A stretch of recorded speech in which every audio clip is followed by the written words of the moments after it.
Bom dia, gente. A minha voz tá assim, porque eu tô gripada. Minha mãe ontem foi parar no hospital com 40 graus de febre. Ana tá gripada, Davi tá gripado, tá todo mundo gripado. Do nada, né? Começou na semana e do nada veio pra cá. Mas vamos ler nosso capítulo, que eu vou levar eles lá no postinho. Minha mãe ontem foi pro hospital. E... Pode. E agora a gente vai pro postinho. Mas tá tudo bem, graças a Deus. A gente vai ler o capítulo 29, tá? Nós vamos orar e ler o capítulo 29. Então vamos lá? Pai, em nome de Jesus, muito obrigado, Senhor. Obrigado porque o Senhor é bom. Obrigado porque o Senhor tem cuidado de nós. Pai, nos dá sabedoria, nos dá estratégia, nos dá força, Senhor. Nos dá, Senhor, tudo aquilo que nós precisamos para poder vencer o dia a dia. Pai, cuida dos nossos filhos, cuida da nossa família, cuida de quem a gente ama. Em nome de Jesus, cuida de nós. Amém. Gente, a gente vai ler o capítulo 29, que fala assim: ó barulho, os filisteus desconfiam de Davi. Então, aqui no capítulo 28 que a gente leu, Saul tinha ido consultar uma médium, né, para poder saber o futuro. E aí, agora é assim, os filisteus, eles se reúnem para lutar contra Saul, tá? Eles estão se reunindo para lutar contra Saul. E Saul quer saber o que vai acontecer. Saul vai lá e pergunta. Mas o rei Aques, que é esse rei dos filisteus, de uma das cidades filisteias, ele confia em Davi, então ele chama Davi. Então, ó, os filisteus, 1 Samuel 29:1. Os filisteus reuniram todas as suas tropas em Afeca. Enquanto isso, os israelitas acamparam perto da fonte que fica no vale em Jezreel. Os 5 governadores filisteus marcharam para lá. Havia 5 cidades importantes filisteias. E esses governadores se reuniram para lutar todos contra Saul e os israelitas, tá? Os 5 governadores filisteus marcharam para lá com suas tropas divididas em grupos de 100 e de 1000 soldados. Davi e seus homens marcharam atrás de Aques, com Aques, né? Marcharam atrás com Aques. Então os comandantes filisteus perguntaram: o que é que este hebreu está fazendo aqui? Ou esse israelita, né? Aques respondeu: este é Davi, um oficial de Saul, o rei de Israel. Ele está comigo já faz um tempo, desde que se revoltou contra Saul. E desde o dia que chegou, não vi fazer nada de errado. Gente, não vi fazer nada de errado. Então Aques aqui vai depor em favor de Davi. Aques fala que Davi não tem feito nada de errado.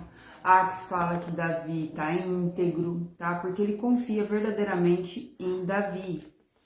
E aí, ó, mas os comandantes, o versículo 4. Mas os comandantes filisteus ficaram muito zangados com Aques e disseram: mande este homem de volta para a cidade em que você lhe deu, que era Ziklag,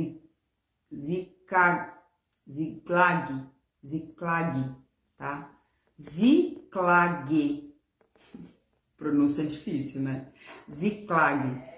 Então, ó, mande esse homem de volta para a cidade que você lhe deu. Não deixe que ele entre na batalha conosco. Ele é capaz de se virar contra nós durante a luta.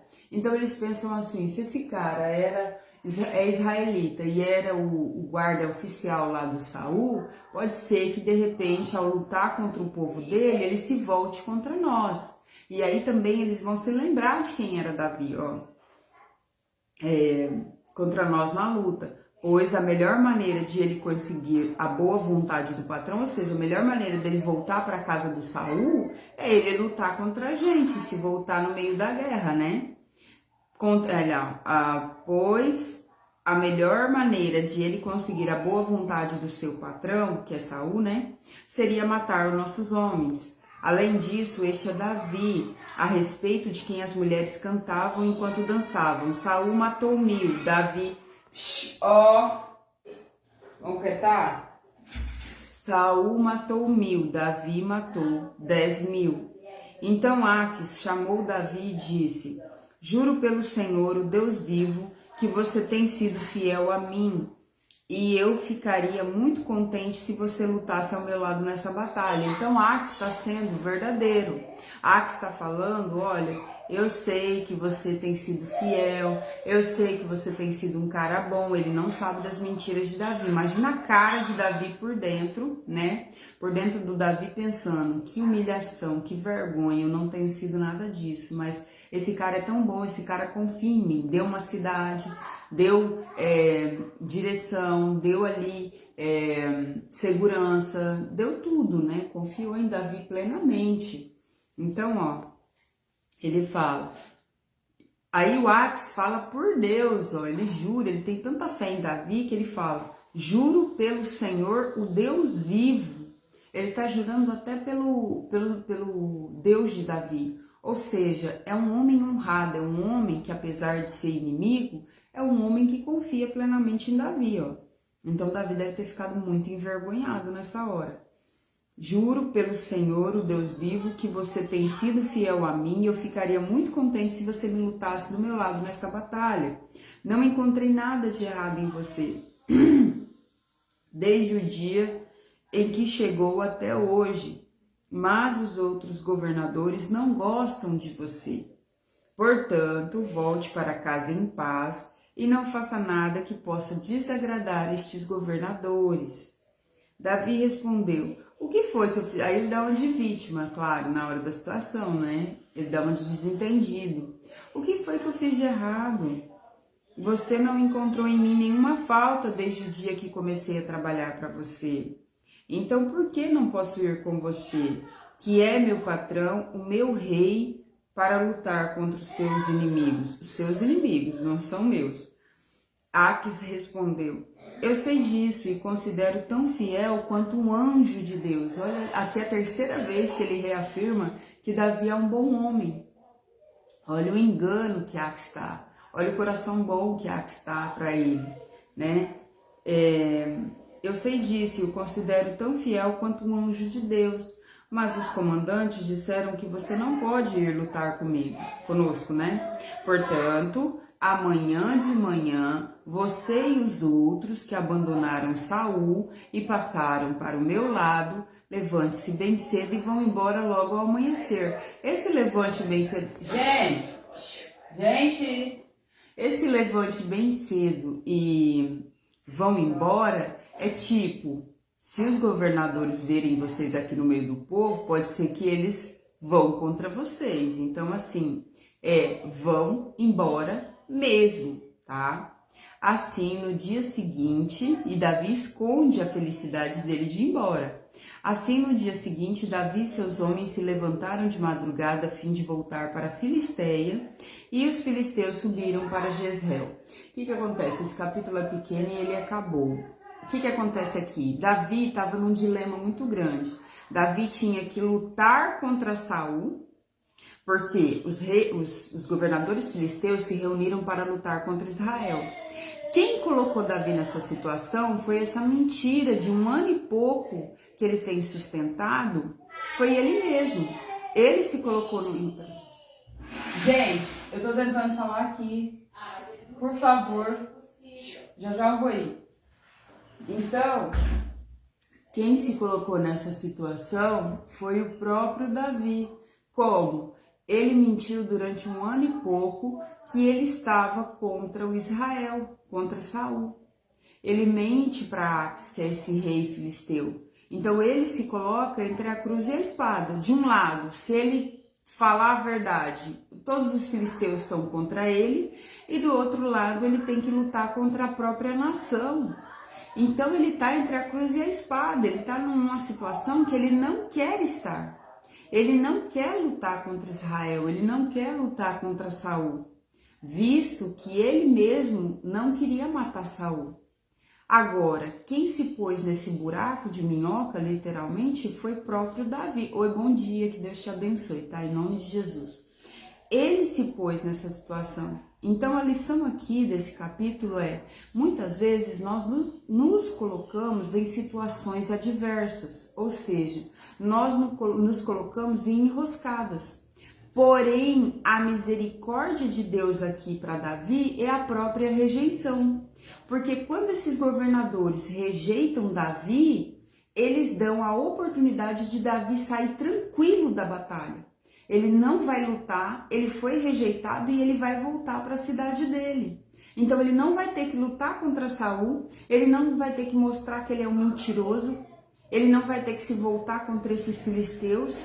Então é um escape que Deus dá para ele, do próprio enrosco que ele mesmo se colocou. Lembrando que ele não perguntou a Deus se era para ele ir para a cidade dos filisteus. Ele tomou essa decisão por conta própria. Ele mentiu durante 1 ano e pouco por conta própria, né? Então foi ele que quis fazer isso. E aí olha a situação que deu. É por isso que nós não devemos mentir, porque nós mesmos podemos nos colocar numa situação de enrosco, de embaraço.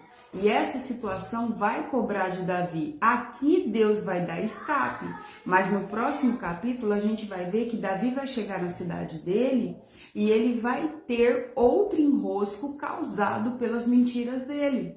É uma consequência. Então tudo que a gente planta, a gente colhe e vem consequência para nós. E Davi vai sofrer as consequências desse aqui, Deus dá escape. Por quê? Porque ele lutaria contra o próprio povo e Deus não quer isso. Deus está do lado de Davi, apesar de Davi, durante esse 1 ano e pouco, não estar fazendo a vontade de Deus. Deus nos ama.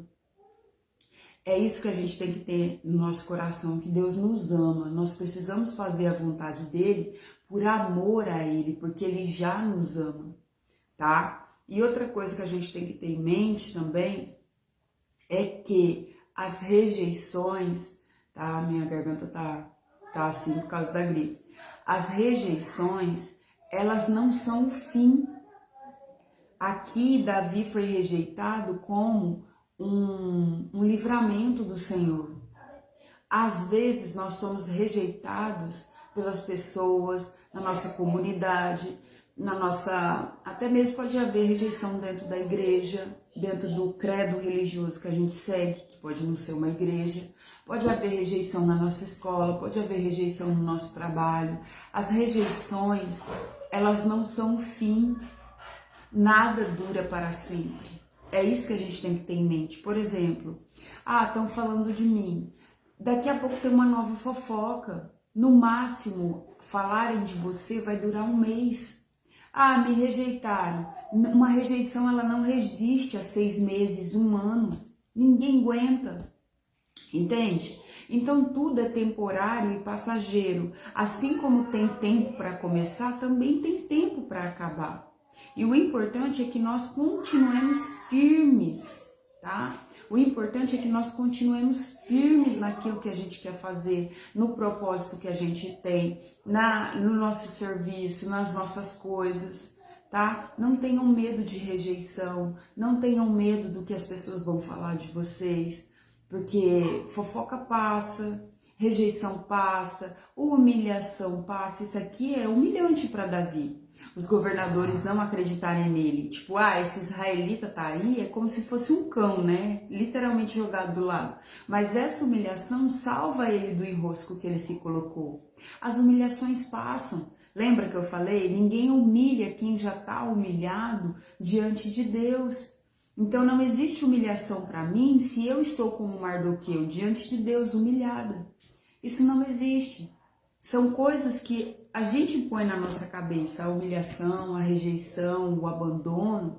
A gente pode passar um tempo remoendo, ruminando, né? Como vaca, remoendo, ruminando aquilo. Mas não dura eternamente, tem data para acabar. Então fica firme, tá? Continua fazendo aquilo que você se propôs, porque isso é que é importante, tá? Continue colocando a tua fé em Deus, porque pessoas é transitório. Pessoas passam, emprego passa, tudo nessa vida passa, beleza passa, tudo é transitório. Mas Deus continua o mesmo até a eternidade. Põe a tua fé em Deus e continue, seja o que for, tá? Não tenha medo nem de rejeição, nem de falação, fofoca, nem de humilhação, não tenha medo de nada disso. Põe a tua fé em Deus, tá? Deus abençoa. Bora pro postinho, né? Cuidado do resfriado de mim e das crianças. Deus abençoe, até amanhã. Tchau. Fica com Deus, hein? Fica com Deus.